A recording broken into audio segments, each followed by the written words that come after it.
Assalamualaikum warahmatullahi wabarakatuh. Perkenalkan, kami mahasiswa Fakultas Ekonomi Prodi S1 Manajemen dari kampus Universitas Setiabudi Surakarta.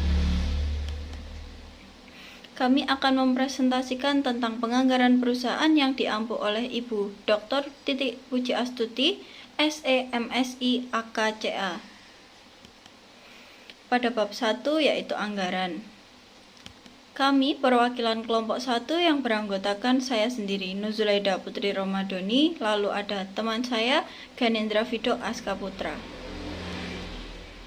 Subbab pada bab ini ada 5. Yang pertama, pengertian anggaran. Yang kedua, ciri-ciri anggaran. Yang ketiga, fungsi anggaran. Lalu yang keempat, jenis anggaran. Dan yang terakhir, faktor pemengaruh. Yang pertama, pengertian anggaran. Menurut M. Nafarin dalam bukunya tahun 2012 halaman 19, anggaran adalah rencana tertulis mengenai kegiatan suatu organisasi yang dinyatakan secara kuantitatif untuk jangka waktu tertentu dan umumnya dinyatakan dalam satuan uang. Dalam perusahaan, anggaran adalah bentuk perencanaan sebagai upaya mengestimasikan keuangan perusahaan dan memiliki peran penting sebagai bentuk pemantauan laju pertumbuhan ekonomi internal di dalam perusahaan dan juga mencapai tujuan perusahaan. Yang kedua, ciri-ciri anggaran. Yang pertama, dinyatakan dalam satuan moneter. Penulisan dalam satuan moneter bertujuan untuk membaca dan usaha untuk mengerti rencana tersebut. Sebaiknya, anggaran disusun dalam bentuk kuantitatif moneter yang ringkas. Lalu yang kedua, umumnya mencakup kurun waktu 1 tahun atau menunjukkan jangka waktu tertentu. Poin di atas maksudnya bukan berarti anggaran tidak dapat disusun untuk kurun waktu yang lebih pendek atau kurun waktu yang lebih panjang, melainkan batasan waktu di dalam penyusunan anggaran akan berfungsi untuk memberikan batasan rencana kerja tersebut. Mengandung komitmen manajemen. Dalam menyusun anggaran, organisasi harus mempertimbangkan dengan teliti sumber daya yang dimiliki perusahaan untuk menjamin bahwa anggaran yang disusun adalah realistis dan sesuai dengan tujuan yang ditetapkan, disertai upaya dalam mencapainya. Yang keempat, usulan anggaran disetujui oleh penjabat yang lebih tinggi dari pelaksana anggaran. Anggaran tidak dapat disusun sendiri oleh setiap bagian organisasi tanpa persetujuan dari atasan pihak penyusun. Yang kelima, pengubahan anggaran hanya jika ada kesalahan khusus. Anggaran boleh diubah jika situasi internal dan eksternal organisasi memaksa untuk mengubah anggaran tersebut. Karena jika dipertahankan justru akan membuat anggaran tidak relevan dengan situasi yang ada. Yang keenam, jika terjadi penyimpangan atau varians di dalam pelaksanaannya, harus dianalisis sebab terjadi penyimpangan tersebut.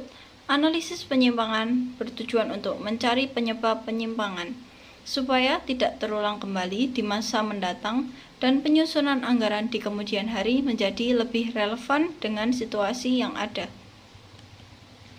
Ketiga, fungsi anggaran. Fungsi anggaran yang pertama yaitu perencanaan, meliputi tindakan memilih dan menghubungkan fakta-fakta dan menggunakan asumsi-asumsi mengenai masa yang akan datang dalam hal merumuskan aktivitas-aktivitas yang diusulkan dan dianggap perlu untuk mencapai hasil yang diinginkan. Lalu yang kedua, fungsi pengawasan. Anggaran merupakan salah satu cara mengadakan pengawasan dalam perusahaan. Pengawasan itu merupakan usaha-usaha yang ditempuh agar rencana yang disusun sebelumnya dapat dicapai. Fungsi yang ketiga yaitu fungsi koordinasi, menuntut adanya keselarasan tindakan bekerja dari setiap individu atau bagian perusahaan untuk mencapai tujuan. Dengan demikian, dapat dikatakan bahwa untuk menciptakan adanya koordinasi diperlukan perencanaan yang baik.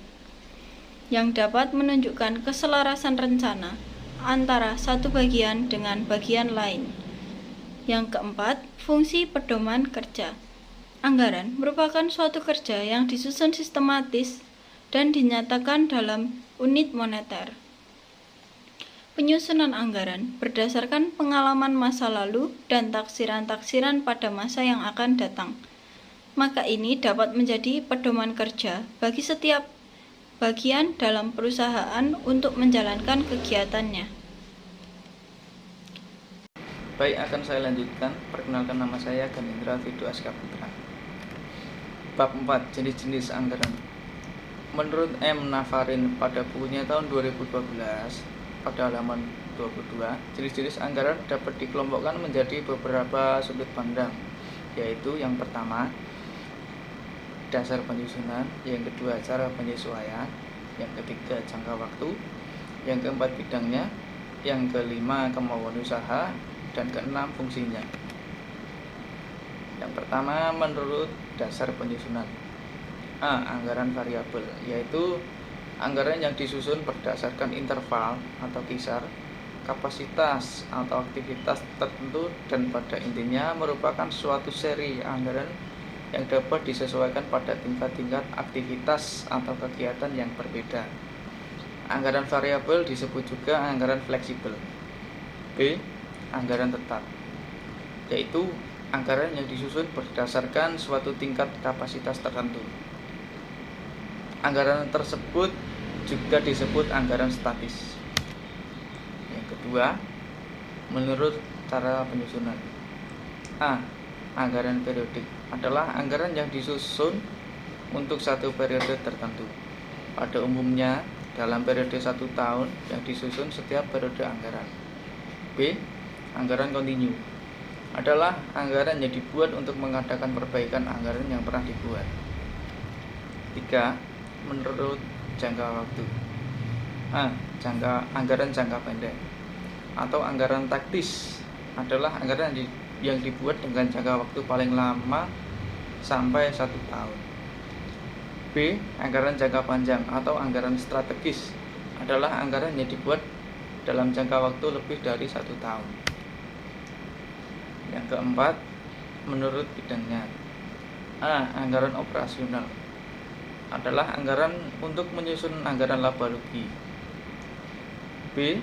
Anggaran keuangan adalah anggaran yang menyusun atau anggaran untuk menyusun anggaran neraca. Yang kelima, menurut kemampuan usaha. A. Anggaran komprehensif merupakan perpaduan dari anggota operasional dan anggaran keuangan yang disusun secara lengkap. B. Anggaran parsial adalah anggaran yang disusun secara tidak lengkap atau anggaran yang hanya menyusun bagian anggaran tertentu saja.